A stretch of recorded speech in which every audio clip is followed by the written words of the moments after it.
بسم اللہ الرحمن الرحیم۔ آج ہم سوال جواب کا سیگمنٹ نمبر 28 لے کر حاضر خدمت ہوئے ہیں۔ جیسا کہ آپ کے علم میں ہے کہ یہ ہمارا سیگمنٹ سنڈے ٹو سنڈے آتا ہے، ہر سنڈے کو دیکھنے کو ملتا ہے۔ آج بھی ہم حاضر خدمت ہیں آپ کے سوالات کے ساتھ، انشاءاللہ ان کے معقول جواب پیش کرنے کی کوشش کی جائے گی۔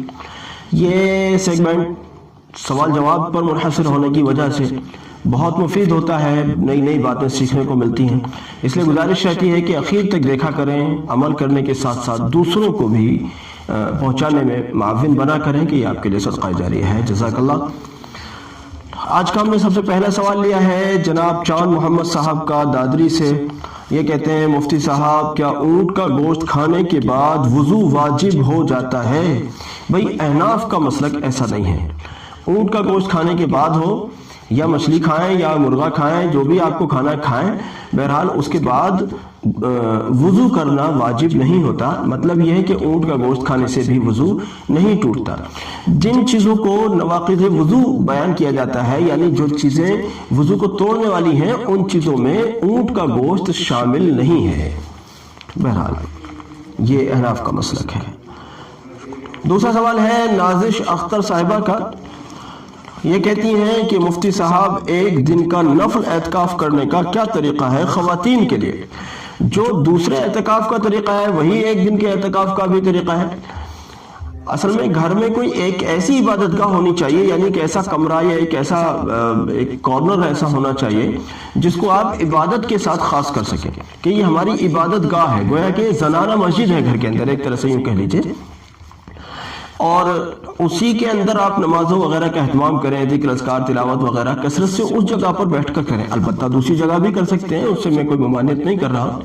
اب آپ کو جب اعتکاف کرنا ہے تو اسی جگہ پر بیٹھ کر آپ اعتکاف کریں، اور چاہے وہ پھر ایک دن کا ہو، یعنی نفل اعتکاف ہو یا سنت والا اعتکاف ہو یا جو بھی، بہرحال تو وہی طریقہ رہے گا اس کا بھی۔ اگر آپ کی بات مکمل نہ ہوئی ہو یا کوئی جز ایسا ہو جو آپ پوچھنا چاہتے ہو ہم نہ سمجھے ہو تو دوبارہ ریپیٹ کر سکتے ہیں اپنے سوال کو۔ اگلا سوال میرا پیارا دین، یہ کہتے ہیں کہ کسی نے مجھ سے پوچھا کہ کیا آپ مسلمان ہیں، تو میں نے انکار کر دیا، تو کیا ہوا؟ اب میں کیا کروں؟ اور اب میں مسلمان رہا بھی یا نہیں؟ نیز توبہ سب کے سامنے کروں یا اکیلے میں بھی کروں؟ بھئی دیکھیں، پہلی بات تو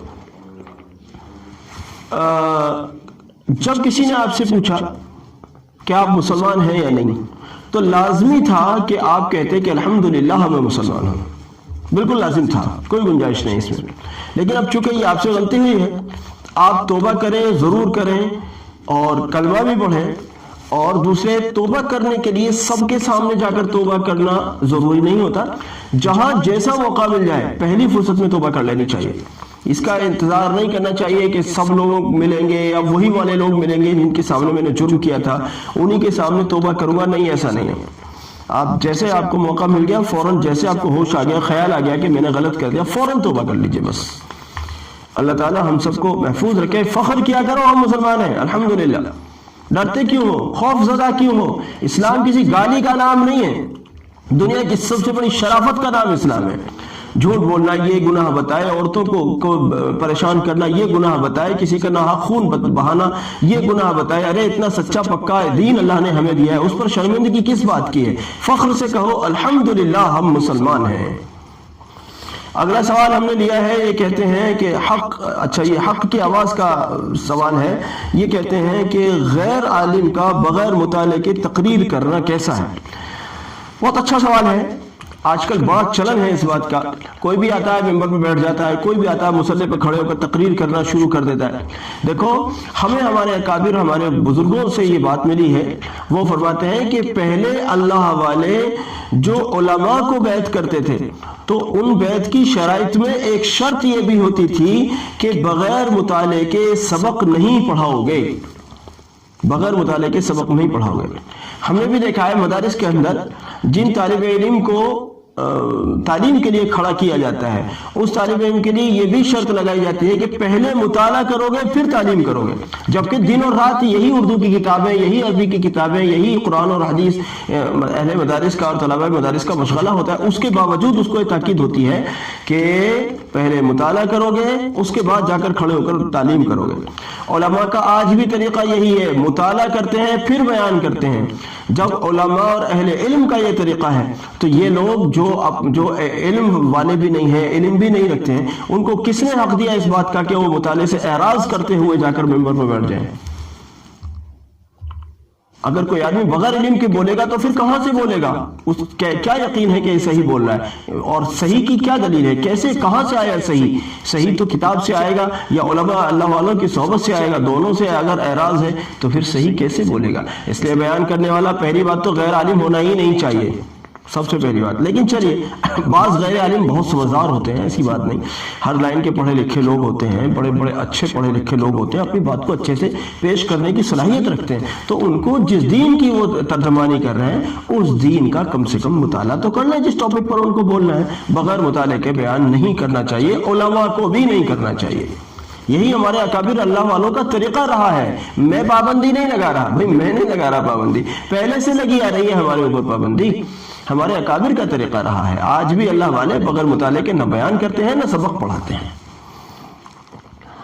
اگلا سوال ہے، کہتے ہیں کنڈوم کا استعمال کرنا کیسا ہے؟ بھائی دیکھیں، یہ ایک حساس مسئلہ ہے، اور حساس سے میری مراد ہے کہ آج کل اس کا چلن زیادہ ہے، میں یہ کہنا چاہتا ہوں، حساس نہیں مطلب آج کل اس کا چلن زیادہ ہے۔ دیکھیں، اس صورت میں جب کہ آپ کنڈوم لگا کر جماع کرتے ہیں تو منی خاتون کے یعنی بیوی کے جسم میں نہیں گری، جس کی وجہ سے وہ جس خاص لذت کو حاصل کر سکتی تھی، منی کے گرنے پر وہ اس کو جو خاص لذت ملتی ہے اس سے اس کو محرومی ہوئی،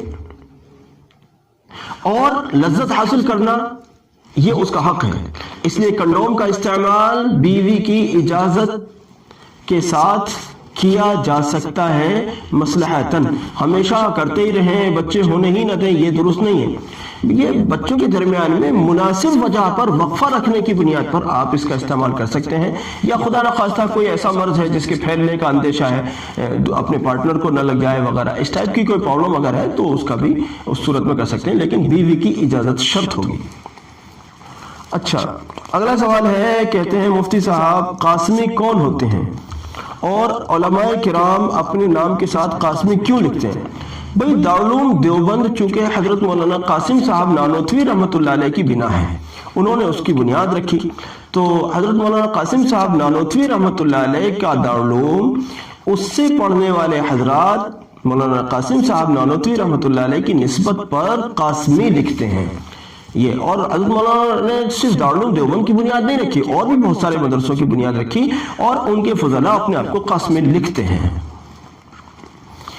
حضرت آپ نے ایک کلپ میں کہا تھا کہ درود شریف پڑھنے سے ہر مشکل حل ہو جاتی ہے، تو جاننا چاہتی ہوں کہ درود شریف کون سی پڑھی جائے؟ جون سا بھی درود شریف پڑھ سکتے ہیں، پڑھیں، ہر درود میں اللہ نے برکت رکھی ہے۔ جو بھی درود بطور خاص جو احادیث طیبات سے منقول ہے ان کو زیادہ ترجیح دینی چاہیے، لیکن بہرحال جو بھی مناسب درود شریف آپ پڑھ سکتے ہیں بہرحال پڑھیں۔ سب سے زیادہ ترجیح آپ درود ابراہیم کو دیا کریں، جو نماز میں پڑھی جاتی ہے اس کو زیادہ ترجیح دیا کریں۔ اس کے علاوہ بہرحال آپ جون سی بھی درود شریف کو پڑھتے ہیں، درود شریف ہونی چاہیے، بہرحال بہت اچھا ہے، اور اس کے نتیجے بھی انشاءاللہ آپ کو پوری خیر اور بھلائی کے ساتھ میسر ہوں گے۔ اللہ تعالیٰ نصیب فرمائے، مجھے بھی توفیق دے، آپ کو بھی۔ شاہ عالم صاحب کہتے ہیں حضرت اذان کے جواب کا کیا طریقہ ہے؟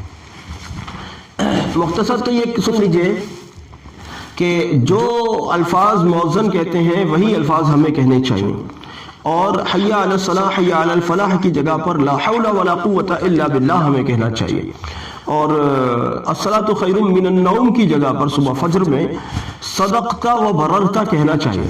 اس وقت یہ مختصر سن لیجئے، لیکن یہ چونکہ تھوڑا سا اس پر اور بھی کچھ گفتگو ہونی چاہیے، کلپ زیادہ لمبی نہ ہو جائے، اس لیے آج ہم اس پر گفتگو نہیں کریں گے انشاءاللہ۔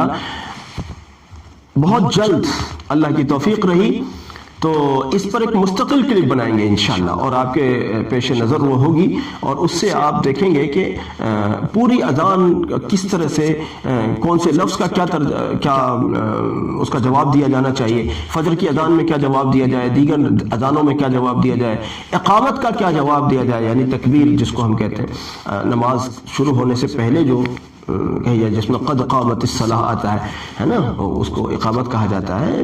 میں اس لیے ہندی کی چندی کر کے بتاتا ہوں کہ کئی لوگ ایسے بھی ہوتے ہیں بیچارے جن کو پتہ نہیں ہوتا، تو بہرحال اس کا بھی جواب دینے کا کیا طریقہ ہے یہ بھی ہم انشاءاللہ بتائیں گے۔ تو اللہ نے چاہا قریب اس پر مستقل ایک کلپ بنائیں گے۔ آج کے لیے شاہ عالم صاحب آپ کے جواب کو ہم نے مختصر پیش کر دیا ہے، امید ہے کہ آپ مطمئن ہو گئے ہوں گے۔ اللہ رب العزت ہماری اس کاوش کو قبول فرمائے۔ دیکھنے کے بعد دوسرے احباب کو بھی شیئر کیا کریں۔ جزاک اللہ۔ السلام علیکم ورحمۃ اللہ وبرکاتہ۔